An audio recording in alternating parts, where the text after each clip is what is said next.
Welcome to another Chef Knives to Go quick look product review. This is Steve Gamache, and what we have this time is the Makoto Sakura SG2 Santoku 165mm knife. So these use a full stainless construction. So the hard center core cutting edge steel is what's known as SG2. It's a full stainless powdered metallurgy type steel that will take a really nice edge and has a great edge retention as well. It's a good balance on those. Excuse me, bumping my rig here.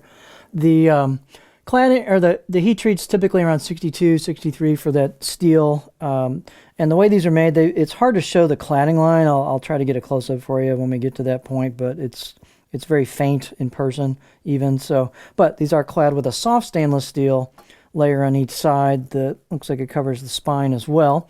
The weight and dimensions on these are going to vary a little bit from knife to knife, but this is a very nice line of knives with nice fit and finish and excellent performance characteristics. The weight on this particular knife is 113 grams or 4 ounces, so it's pretty light. The edge length is right about 165 millimeters or 6.5 inches, and the overall length is about 304 millimeters. The out of the box edge, I'd say, is a good 6 out of 7 out of 10 on these, and they came pretty darn sharp.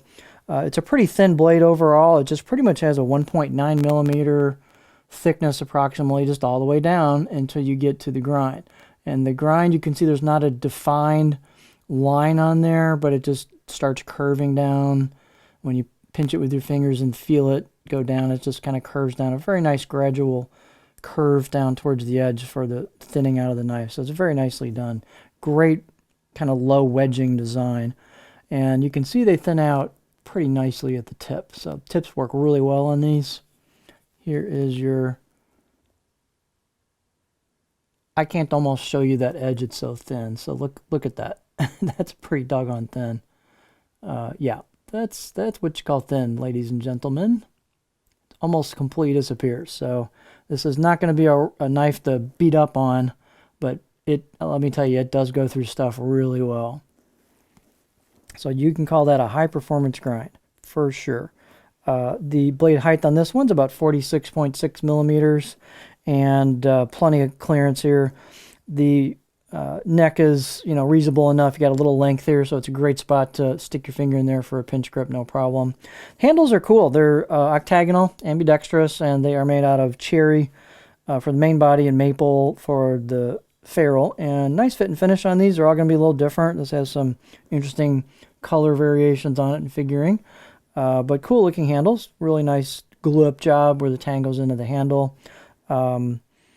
Circumference, I got about 72 millimeters or a little under 3 inches where the two materials meet for the circumference for size. And balance point wise, the blade's not real long and it's fairly thin, so there's your balance point. It's going to be a little bit behind a pinch grip, but so my pinch grip's a little in front of that. So, it's still fairly neutral, but you can feel just a little bit of that handle heavy kind of weight balance bias to it, but not much. The again, the fit and finish is really well done, as are all Makoto's knives. So there's our little beauty shot there. You've got some etched kanji and maker's mark on that right side of the blade. You can see the finish marks are vertical on this. And then the left side of the blade is unadorned. But you can really see that kind of gradual thinning right there with that color, the light change there. It's a good illustration of that. Really nice polish job. You can see it's got a pretty high degree of polish on the spine, a little bit of rounding on it. And also a lot of work here, a lot of polish and finishing and edge relief on the choil into the neck. So a lot of extra steps here and attention to detail on the finish work. Sorry, I'm getting my fingerprints on this. So the fit and finish is nice. Laser grinds, just pretty sweet on this. And that might be laser kanji. I don't think it's etched, excuse me. I think that kanji is laser. I always want to use my air quote, the laser on that. But yeah, so I think that's laser kanji, but it's really nicely done. So let's look at the cutting board profile.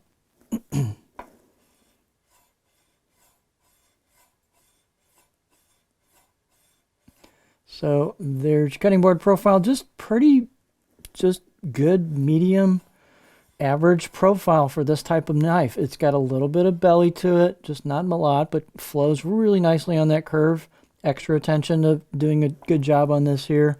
And then, you got a little bit of aggressive belly towards the tip, so I can get pretty high on this for this type of knife. So I wouldn't say it's a pure chopper. It's not super flat, but, a lot of these are not. So I think this is a good all-around general purpose profile. So it should work very nicely on the cutting board for, again, a variety of cutting techniques.